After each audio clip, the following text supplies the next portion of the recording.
árvores que estão caindo hoje na floresta amazônica? Quem acredita que tem árvores caindo na floresta amazônica, levanta a mão. Caindo, caindo naturalmente, dentro da toda a floresta. Por que vocês acham que está caindo? Tempo, né? Tempo, beleza. Tempo. Por que vocês acham que elas caem? Porque o Senhor diz que é para cair. É um processo natural, exatamente. Vocês estão lá para perceber isso? Não. Mas vocês sabem que cai. Se eu falar assim, existe um desmatamento na floresta amazônica. A gente não percebe, mas a gente sabe que existe. Certo? É a mesma coisa se eu falasse para vocês assim, ó. Por exemplo, vamos considerar o nome do Dom Pedro. O Dom Pedro chamava Dom Pedro de Alcântara, Francisco, Antônio, João, Carlos, Xavier, de Paula, Miguel, Rafael, Joaquim, José, Gonzaga, Pascoal, Cipriano, Serafim, de Bragança e Bourbon. Era o nome do Dom Pedro. Tinha todos esses nomes. Né? E ele foi o imperador do Brasil. Mas como é que a gente pode ter certeza de que ele foi imperador se a gente nunca esteve lá? Pela história, né? Pela história. História. A história. Porque existe uma documentação histórica que prova, documentos históricos que provam, existiram testemunhas oculares que provam que ele existiu. Né? Então, não tem como negar um fato histórico que Dom Pedro existiu, mesmo que nós não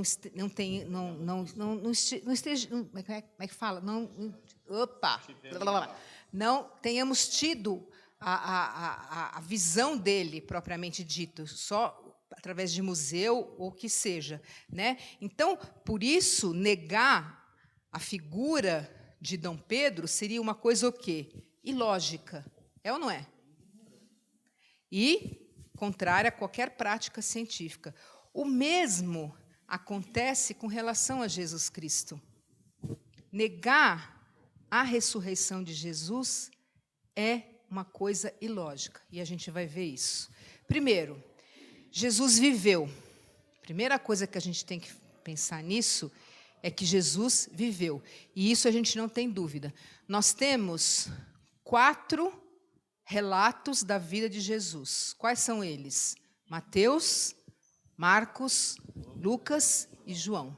Nós temos 4 relatos de que Jesus viveu. Então, isso já comprova que Jesus teve uma vida, e nós temos isso comprovado através da Bíblia.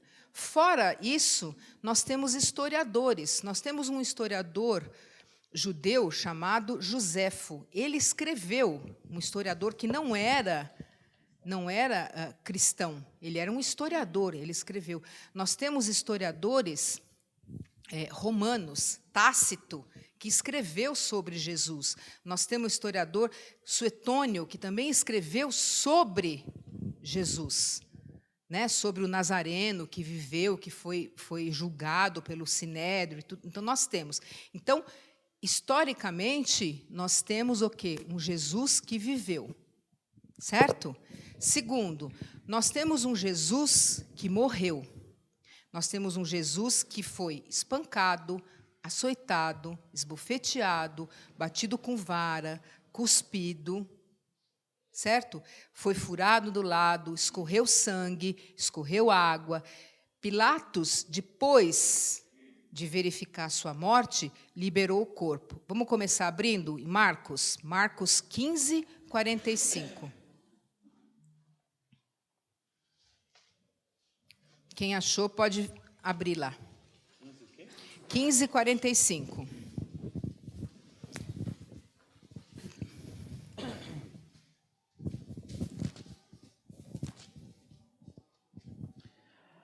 Após certificar-se pela informação do comandante, cedeu o corpo a José. Então, Pilatos teve que certificar-se. comandante falou, Jesus morreu, e aí ele então cede o corpo, certo? Então, primeiro, Jesus viveu, agora Jesus morreu. Aí Jesus foi sepultado. Um chefe religioso, um discípulo secreto de Jesus, certo? Um homem chamado José vai, pega um túmulo novo, escarpado numa rocha, e coloca o nome, ali o corpo. Então, vamos ver isso em todos os evangelhos, para a gente não ter dúvida. Vamos começar com Mateus. Mateus 27, do 57 ao 66. Vamos abrir os 4 evangelhos para a gente ver as 4 visões dos 4 evangelhos. Mateus 27, de 57 ao 66. Pode ler, Rodrigo. Caindo a tarde, veio um homem rico de Arimateia, chamado José, que era também discípulo de Jesus. Este foi ter com Pilatos e lhe pediu o corpo de Jesus. Então Pilatos mandou que lhe fosse entregue. E José, tomando o corpo, envolveu-o num pano limpo de linho e o depositou no seu túmulo novo, que fizera abrir na rocha. E rolando uma grande pedra para a entrada do sepulcro, se retirou. Achavam-se ali, sentadas em frente da sepultura, Maria Madalena e outra Maria. No dia seguinte, que é o dia depois da preparação, reuniram-se os principais sacerdotes e os fariseus, e dirigindo-se a Pilatos, disseram-lhe: Senhor, lembramo-nos de que aquele embusteiro, enquanto vivia, disse: depois de 3 dias ressuscitarei. Embusteiro é enganador, né? Ordena, pois, que o sepulcro seja guardado com segurança até o 3º dia, para não suceder que, vindo os discípulos, o roubem e depois digam ao povo: ressuscitou dos mortos. E será o último embuste pior que o primeiro. Disse-lhes Pilatos: aí tendes uma escolta, ide e guardai o sepulcro como bem vos parecer. Indo eles, montaram guarda ao sepulcro, selando a pedra e deixando ali a escolta. Muito bem, então você tem uma série de informações aí, certo? Vamos para Marcos? Marcos 15, do 42 ao 47.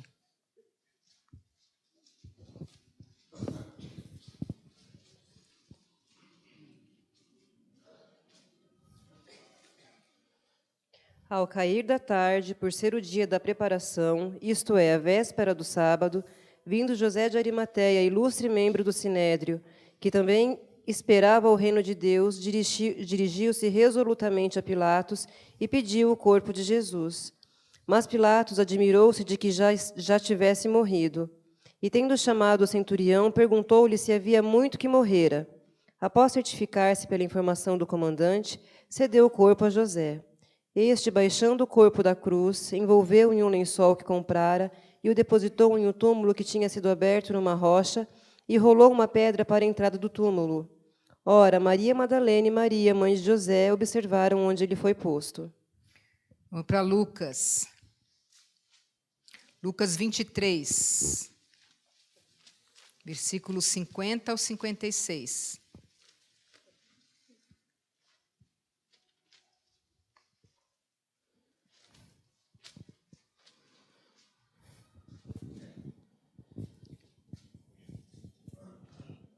E eis que o certo homem, chamado José, membro de Sinédrio, homem bom e justo, que não tinha concordado com o desígnio e ação dos outros, natural de Arimateia, cidade dos judeus, e que estava o reino de Deus. Tendo procurado a Pilatos, pediu-lhe o corpo de Jesus, e tirando-o do madeiro, envolveu-o num lençol de linho e depois num túmulo aberto em rocha, onde ainda ninguém havia sido sepultado. Era o dia de preparação e começava o sábado. As mulheres que tinham vindo da Galiléia com Jesus, seguindo, viram o túmulo e com o corpo fora ali depositado. Então se retiraram para preparar aromas e bálsamos. E o sábado descansaram segundo o mandamento. João 19, 38 a 42.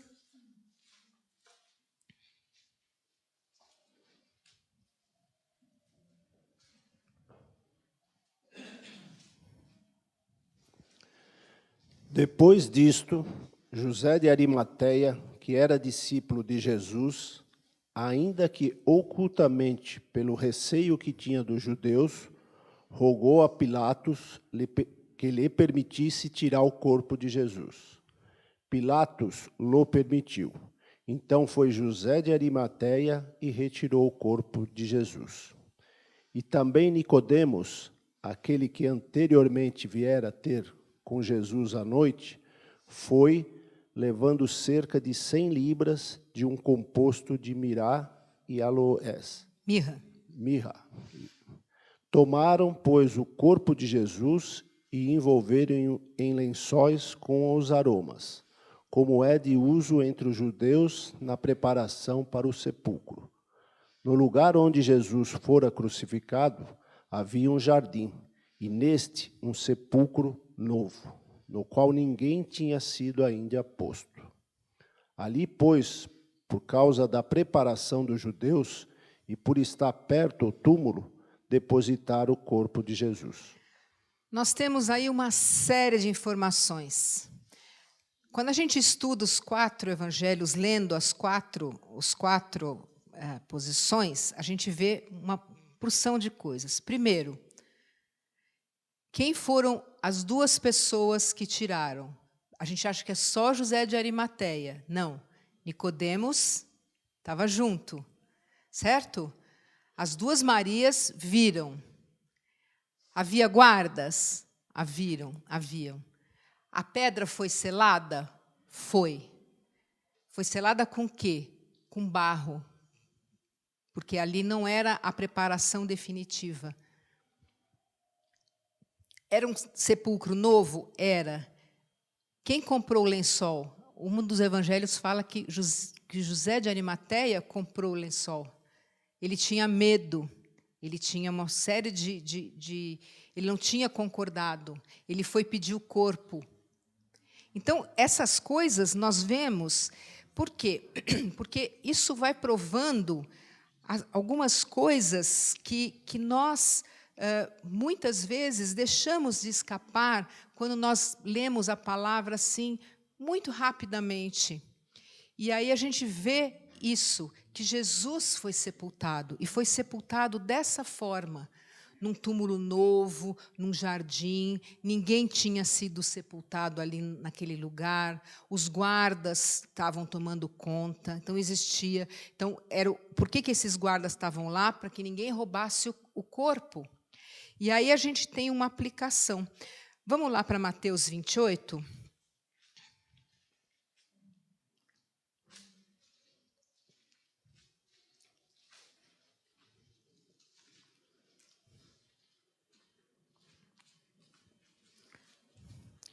Em Mateus 28, nos versículos 5, a partir do versículo... deixa eu ver de onde que nós vamos aqui. Eu vou ler do versículo 1 até o versículo 7. No findar do sábado, ao entrar... Na verdade, isso é domingo, né? No findar do sábado, ao entrar o primeiro dia da semana, Maria Madalena e a outra Maria foram ver o sepulcro. E eis que houve um grande terremoto, porque um anjo do Senhor desceu do céu. Chegou-se, removeu a pedra e assentou-se sobre ela. O seu aspecto era como um relâmpago, e a sua veste alva como a neve. Quem estava lá no túmulo tomando conta? Os guardas. O que aconteceu com os guardas? Olha o versículo 4. Os guardas tremeram espavoridos e ficaram como se estivessem mortos. Deve ter caído todo mundo de medo. Porque imagina a situação. Você já está num lugar que para o judeu já é terrível, que é um lugar de morte. Aparece um ser celestial. brilhando como um relâmpago, remove a pedra, se assenta sobre ela, né? E aí o que acontece? A veste não dá mais... Eles caem que nem mortos, não podia nem se mexer. Porque ficar que nem morto, para mim, não pode nem se mexer. Exatamente, porque era passível de morte, né? Então, eles estão lá. Por isso que eles vão falar assim, ó, ninguém roubou nada, ninguém roubou nada. Certo? Então, o que fala? O anjo, dirigindo as mulheres, falam o quê? Não temas. Isso é a realidade da ressurreição. A primeira coisa, a realidade da ressurreição, ela tem que trazer alegria. Não temas, porque sei que buscais a Jesus que foi crucificado. É a primeira declaração do anjo, para a gente não temer.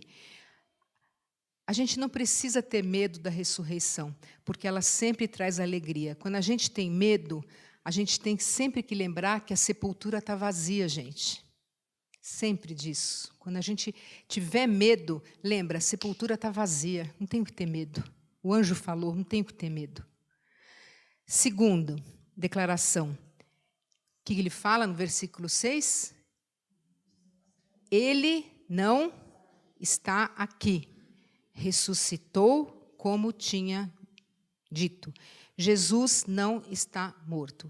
Então, ele não tem que ser procurado entre os mortos. É muito diferente a gente ver o crucifixo que a Igreja Católica apresenta, né? Crucifixo com o Jesus morto. O nosso crucifixo, se a gente quer usar um, ele tem que ter a cruz vazia. A revista Ultimato, ela fica em Viçosa, na cidade de Minas Gerais. E eles têm uma cruz que eu acho muito bonita na entrada da cidade, que é uma cruz só com a figura do Senhor Jesus, né? Uma cruz vazada. Porque representa isso, a cruz com o Jesus ali que já foi, a cruz está lá.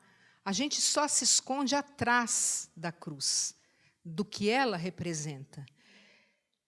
Terceira declaração, vinde ver onde ele jazia. As mulheres já podiam verificar onde ele tinha ido. A evidência, a sepultura estava vazia, tanto quanto hoje está lá. Nós temos queridos que estão lá em Israel e puderam verificar a sepultura, né? Então, está lá, ela é vazia. Tanto quanto era naquela época, ela é vazia ainda hoje. Então, a ressurreição, ela é um fato histórico. E a quarta declaração, e depois depressa, e dizei quem? Aos discípulos que ele ressuscitou dos mortos, e vai adiante de vós para Galiléia, ali o vereis, é como vos digo. Então, o anjo fala tudo isso, ele fala isso. Então, o que ele está mostrando? Elas deveriam compartilhar a alegria da ressurreição da mesma forma que nós temos que compartilhar a alegria da ressurreição com os nossos queridos. Esse é o nosso papel. Então, se Jesus viveu, se Jesus morreu, se Jesus foi sepultado, certo? Nós temos testemunhas oculares disso daí. Nós temos testemunhas oculares de que ele ressuscitou. Vamos abrir lá em João. Nós vamos passear bastante hoje, viu, gente? João 20.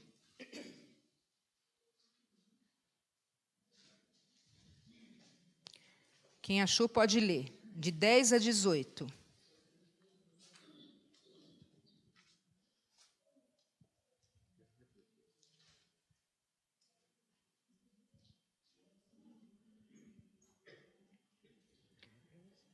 João 20, de 10 a 18. É isso aí mesmo.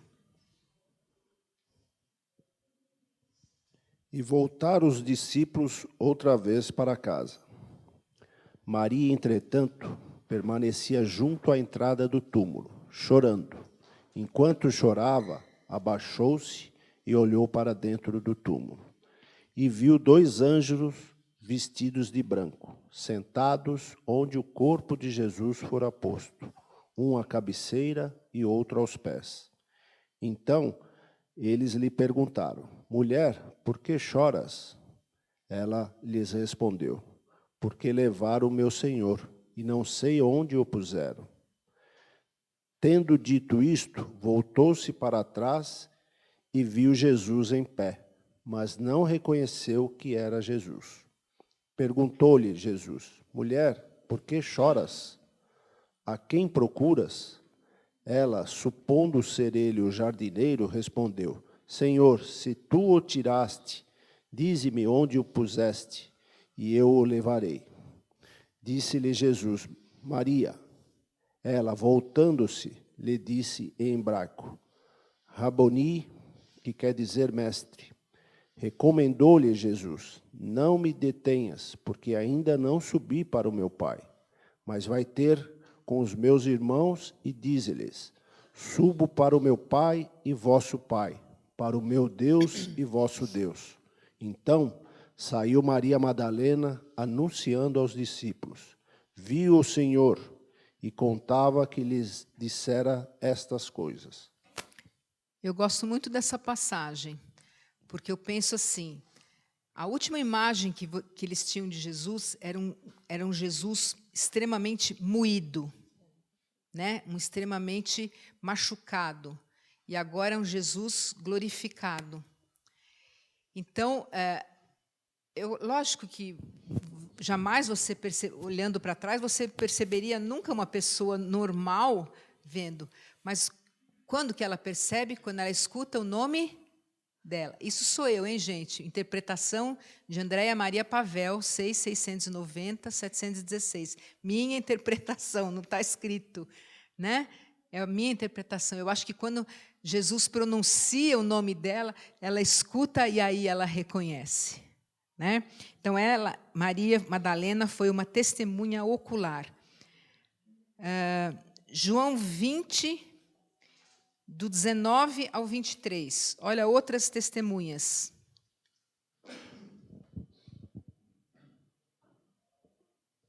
Quem lê? Ao cair da tarde, naquele dia, o primeiro da semana, trancadas as portas da casa onde estavam os discípulos, com medo dos judeus, veio Jesus, pôs-se no meio deles e disse: paz seja convosco. E dizendo isso, lhes mostrou as mãos e o lado. Alegraram-se, portanto, os discípulos ao verem o Senhor. Disse-lhe, pois, Jesus outra vez: paz seja convosco.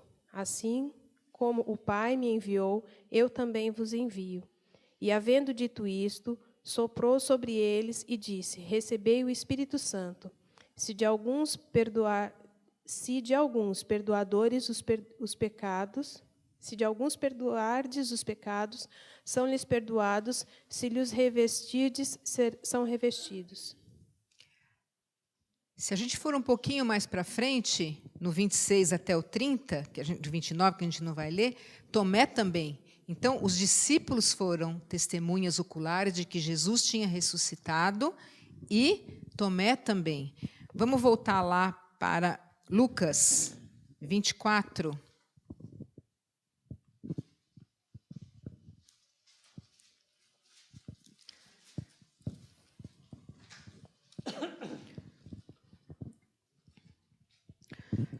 Lucas 24. Nós não vamos ler isso aí, mas vocês conhecem essa passagem, a passagem dos discípulos de Emaús, aqueles 2 discípulos que estão caminhando, certo? Olha, naquele mesmo dia, 2 estavam no caminho para uma aldeia chamada Emaús, distante de Jerusalém, e iam conversando a respeito de todas as coisas acontecidas, sucedidas. Aconteceu que, enquanto conversavam, discutiam, o próprio Jesus se aproximou e iam com eles. E conversando, né, um chamava Cleopas: és o único que você não sabe o que aconteceu em Jerusalém nesses últimos dias? E Jesus pergunta: quais? É um senso de humor tão bonitinho de Jesus, né? Eu gosto disso. E ele vai falando, e aí no versículo 32 diz: e disseram um ao outro: porventura não nos ardia o coração quando ele pelo caminho nos falava, quando nos expunha as Escrituras? E na mesma hora levantaram, foram para Jerusalém, onde acharam reunidos os 11 e outro com eles, os quais diziam: o Senhor ressuscitou e já apareceu a Simão. Então os dois contaram o que lhes acontecera no caminho e como fora por eles reconhecido no partir do pão. Então, outra testemunha, certo? Que tinha lá. Mateus 28.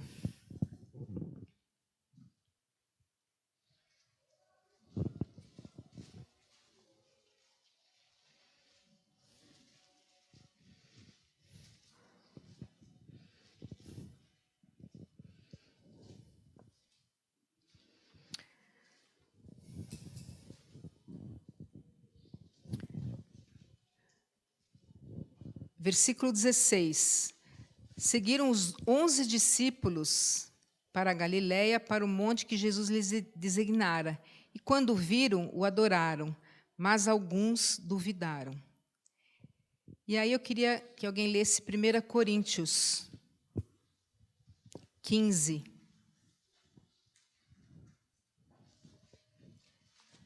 Versículos 3 a 6.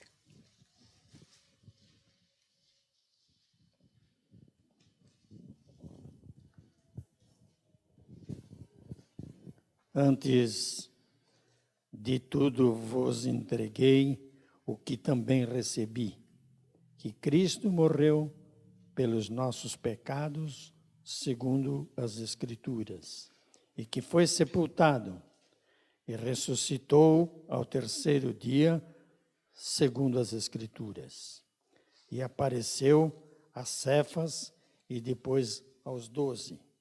Depois foi visto por mais de 500 irmãos, de uma só vez, dos quais a maioria sobrevive até agora, porém, alguns já dormem. Olha só, é uma informação nova. Jesus aparece a mais de 500 irmãos, e aí eram só os homens contados, isso sem contar as mulheres e as crianças. Então, mais ou menos, aí os estudiosos calculam que seja o quê? 1.500 pessoas que viram Jesus. Então, por falta de testemunho ocular é que não for. Alguns a quem Jesus apareceu nem eram discípulos dele. Jesus apareceu para Paulo. Paulo era perseguidor da igreja. Paulo era perseguidor da igreja. Então, ele não era... ele apareceu para Tiago. Tiago era irmão dele. O Tiago nem cria ainda. Tiago vai escrever a epístola dele anos mais tarde, mas ele não era seguidor. Olha lá, vamos abrir em João. João 7. Acho que é João, deixa eu ver aqui que minha letra está meia...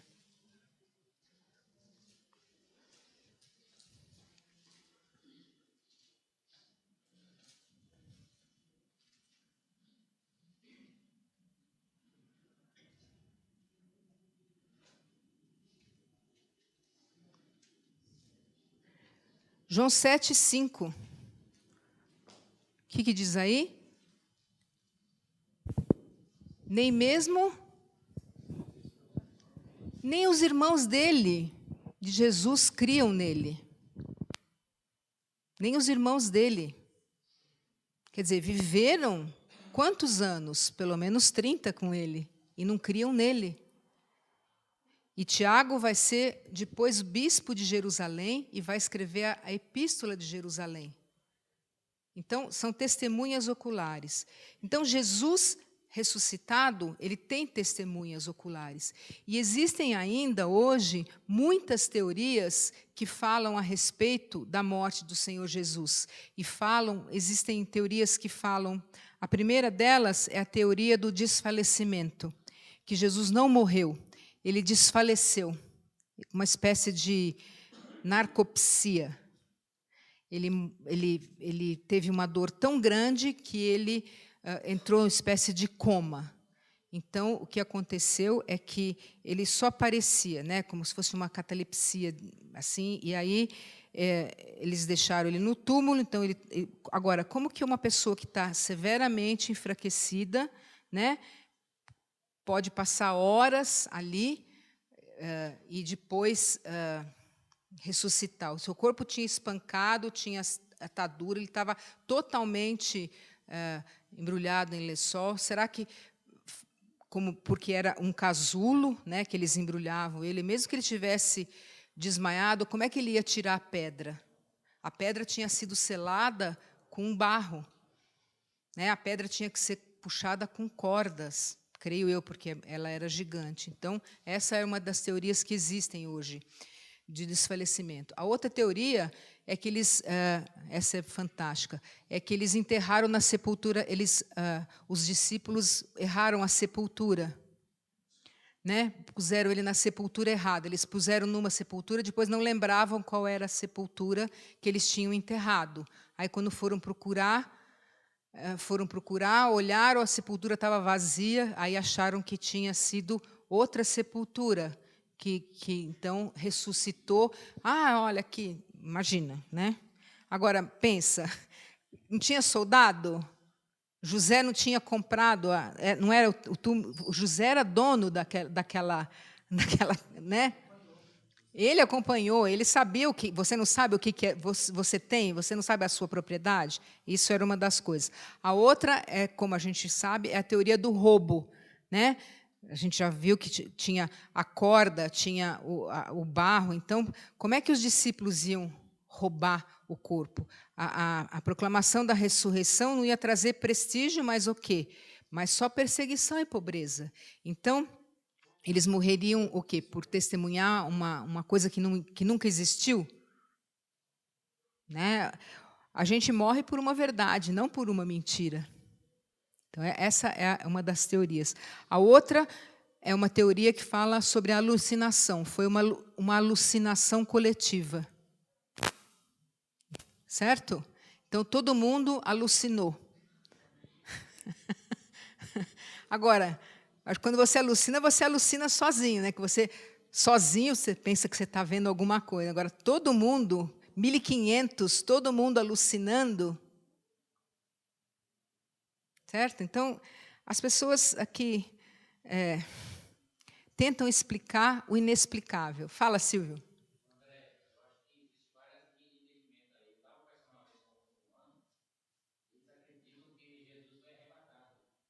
Também.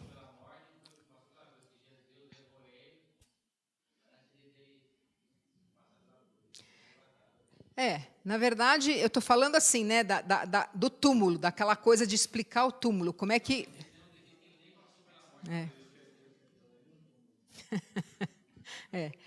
Nós temos razões para crer, né, gente? Nós temos razões e, ao mesmo tempo, muitas. A ressurreição foi predita pelo próprio Senhor Jesus, né? Assim como a morte dele. Ele disse, ele avisou, e os discípulos nunca acreditaram. Vamos abrir lá em Lucas 18. Lucas 18, 31. Quem achou pode ler. Até o versículo 33. Lucas 18, 31 ao 33.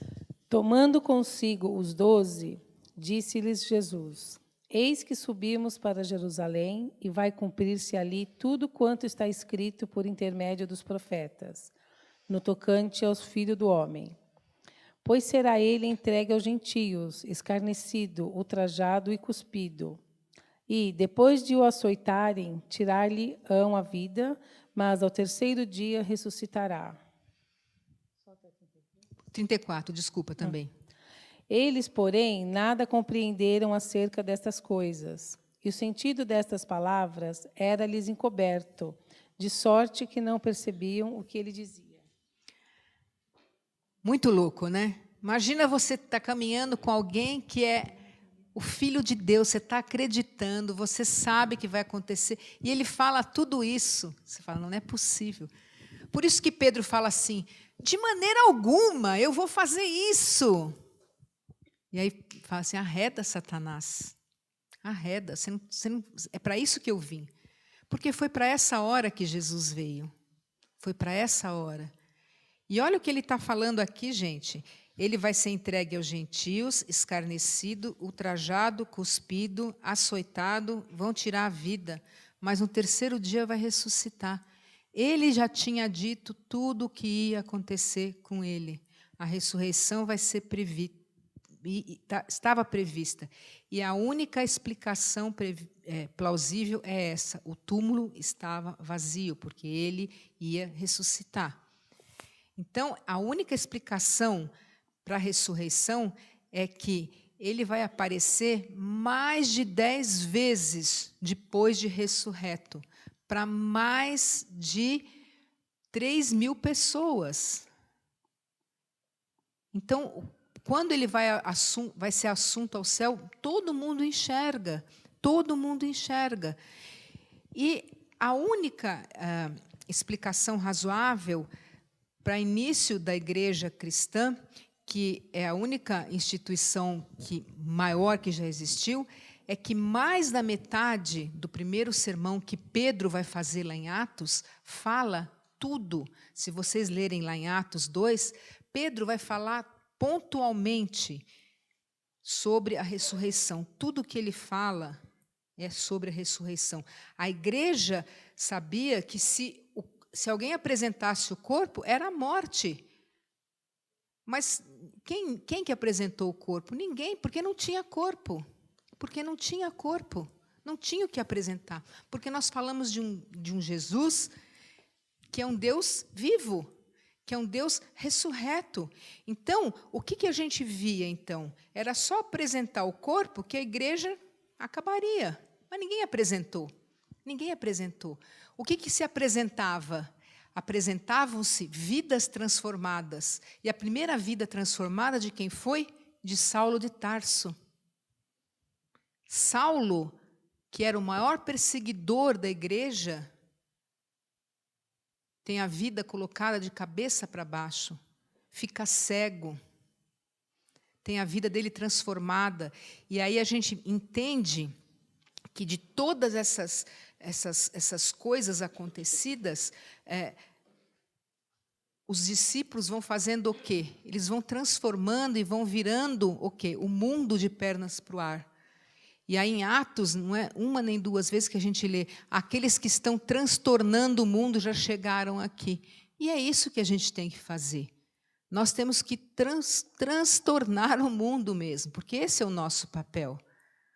Porque a palavra que a gente tem que pregar, aquilo que nós temos que fazer, tem que ser loucura.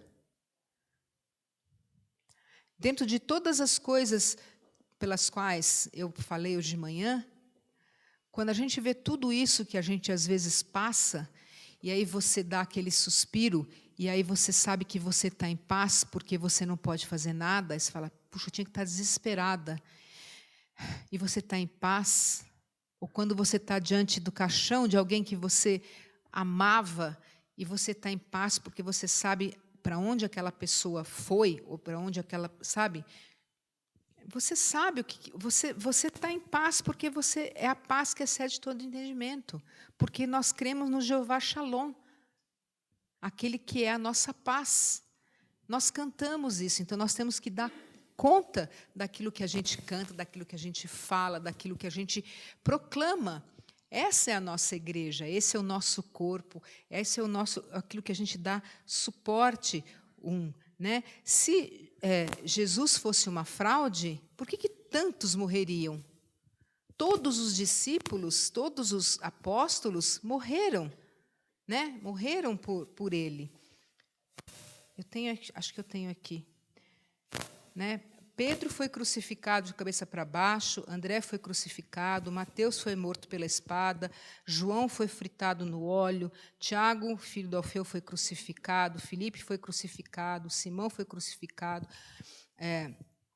Judas Tadeu foi morto a paulados, o Tiago, que era irmão de Jesus, foi apedrejado, o Tomé foi traspassado de lança por soldados, o outro Tiago foi morto de espadas, Paulo foi decapitado. Será que esses homens morreriam a troco de nada?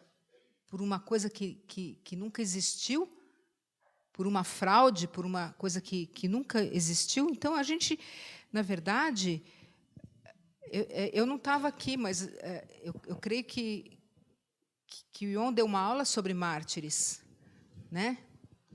E a gente vê muitas pessoas sendo martirizadas. Hoje mesmo, nós temos exemplo de cristãos em todos os países do Oriente Médio sofrendo coisas absurdas, certo? Sendo martirizados. A igreja hoje é perseguida.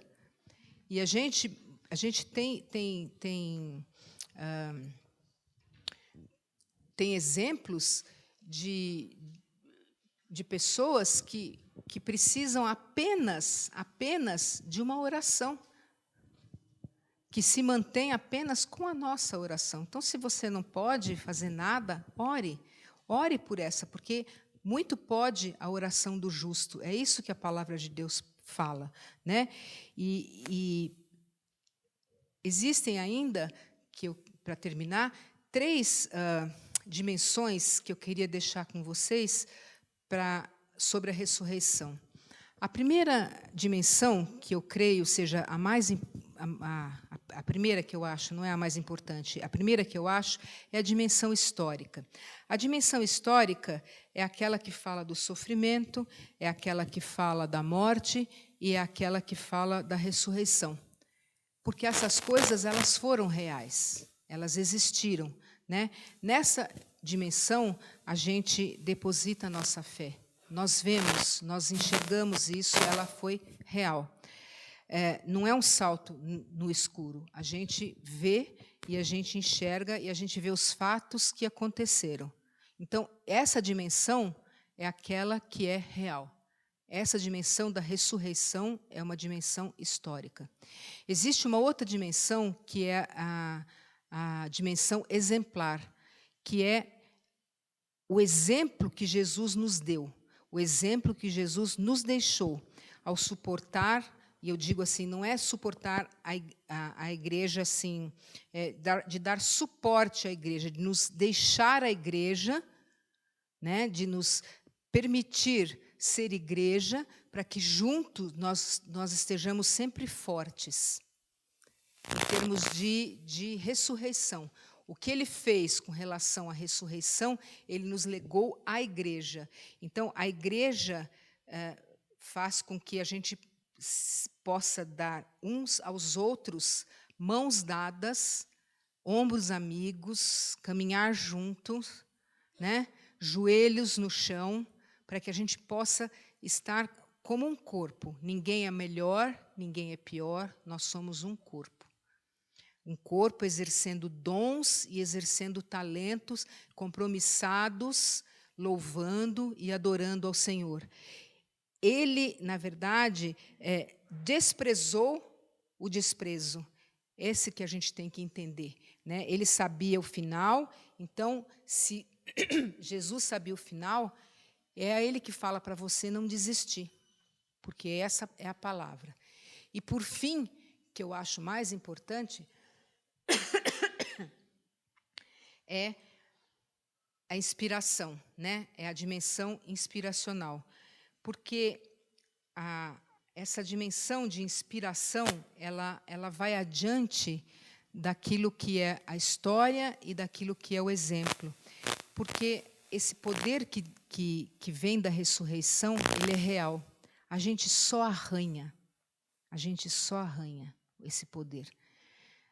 Há um poder na ressurreição que vem do próprio Jesus e que a gente nunca consegue compreender, né? Porque o poder da ressurreição é que faz a gente suportar o insuportável. Eu não sei como é isso, mas eu sei que existe. E que dá a certeza de que a cruz ficou para trás. Porque na hora que ele bradou, está consumado, acabou. E a gente muitas vezes esquece. Muitas vezes a gente esquece disso. Mas a ressurreição é o domingo de manhã. É isso que a gente vive agora. E a gente esquece. Então, problemas todo mundo tem. Se eu pedisse para vocês enumerar aqui 5 problemas, vocês iam falar assim, só 5? Porque todo mundo tem mais do que 5. Se eu pedisse para vocês enumerar 50, vocês iam falar assim, só 50? Porque todo mundo tem muitos problemas, muitos. Mas o Senhor sabe de todas essas coisas. A ressurreição de Jesus é que garante a nossa ressurreição. Porque é isso que vai acontecer quando Ele vier. Né? Isso vai acontecer. É a base da nossa esperança. Para terminar, vamos abrir lá em 1 Pedro. Quero ler mais 2 textos. 1 Pedro 1, 3.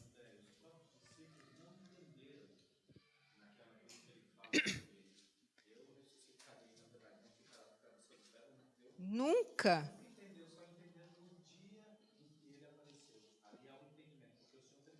Exatamente. 1 Pedro 1, 3. Alguém leia, por favor? Bendito Deus e Pai de nosso Senhor Jesus Cristo, que, segundo a sua muita misericórdia, nos regenerou para uma vida, vida, né? Viva esperança, mediante a ressurreição de Jesus Cristo dentre os mortos. É para isso que a gente vive, Zé Carlos, para uma viva esperança. Amém. Mediante o quê? A ressurreição. Isso que a gente vive. É a base para a nossa esperança. Nós temos esperança porque nós cremos na ressurreição do Senhor Jesus. A ressurreição de Jesus prova de que Ele vai julgar o mundo. Ele vai vir julgar o mundo. Atos 17.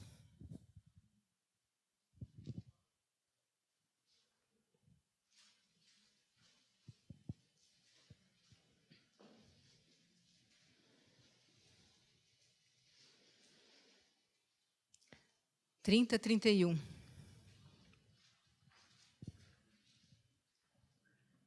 Ora, não levou Deus em conta os tempos da ignorância. Agora, porém, notifica aos homens que todos, em toda parte, se arrependam. Porquanto estabeleceu um dia em que há de julgar o mundo com justiça, por meio de um varão que destinou e acreditou diante de todos, ressuscitando dentre os mortos. Quem é esse varão? Jesus. Jesus vai julgar um dia todos que estão aqui. Aqui, ó. Não levou os tempos de ignorância, estabeleceu um dia que de julgar o mundo com justiça. Ele vai julgar. A ressurreição vai confirmar as declarações de Jesus de ser o Filho de Deus. Romanos 1, 4 fala isso. Romanos 1, 4 fala isso. Né? Sem ressurreição, gente, não existiria a Igreja de Jesus Cristo. Por quê? Porque outras religiões têm sistemas éticos muito fortes. Você pega um budismo, você olha e fala, nossa, que religião legal. Porque você tem que fazer o bem, porque você, sabe... Eu conheço budistas que são fantásticos, mas não tem Jesus. Mas não creem na coisa, não tem... Não vai para o céu, sabe? Não tem salvação. Então, tem religião que tem sistema forte, tem religião que tem conceito sobre paraíso. Né? A gente vê o Islã, a gente tem religião que tem vida após a morte, tem religião que tem várias escrituras sagradas, mas só o cristianismo tem um Deus que se tornou humano, que morreu pelo povo, que ressuscitou em poder e glória e que vai governar a sua igreja para sempre. Amém. Amém. E um dia nós iremos estar com Ele, a despeito de tudo que a gente vive aqui. Por quê? Por causa da ressurreição de Jesus, a gente pode ter fé, esperança e salvação do pecado. Ainda que eu peque, quando eu peco, se eu falar, Senhor, estou aqui de novo, Ele vai falar para você assim, de novo como? Você está aqui. Você está aqui. Não é de novo. Porque Ele sabe, porque eu zerei. Eu confesso e Ele sabe. Eu não posso ser diferente daquilo que o Senhor sabe que eu sou.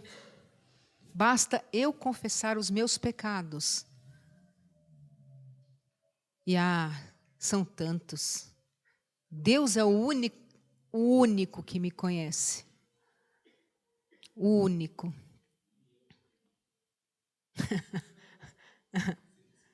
Não é? Deus é o único que conhece a gente. O único. Ninguém conhece você melhor que Deus. Nem seu espelho. Nem seu espelho. Nem você mesmo. Porque às vezes é aquilo que a palavra fala. O mal que eu quero, o bem que eu quero, esse eu não faço. O mal que eu quero, esse eu faço. E é isso que a gente faz. Então, porque Jesus conquistou a morte, nós podemos aguardar a vitória sobre essa morte. Porque com a ressurreição, Deus oferece infinitamente mais provas da sua existência, do seu poder, da sua pureza, do seu amor. Então, todas as nossas esperanças na eternidade estão contidas nessa palavrinha que a Maria Madalena falou. Ele ressuscitou, eu vi o Senhor. Que essa seja uma palavra de alento para a sua vida. Quando você estiver desesperançado, lembra, o Senhor ressuscitou, nada ficou para trás. Amém? Vamos orar?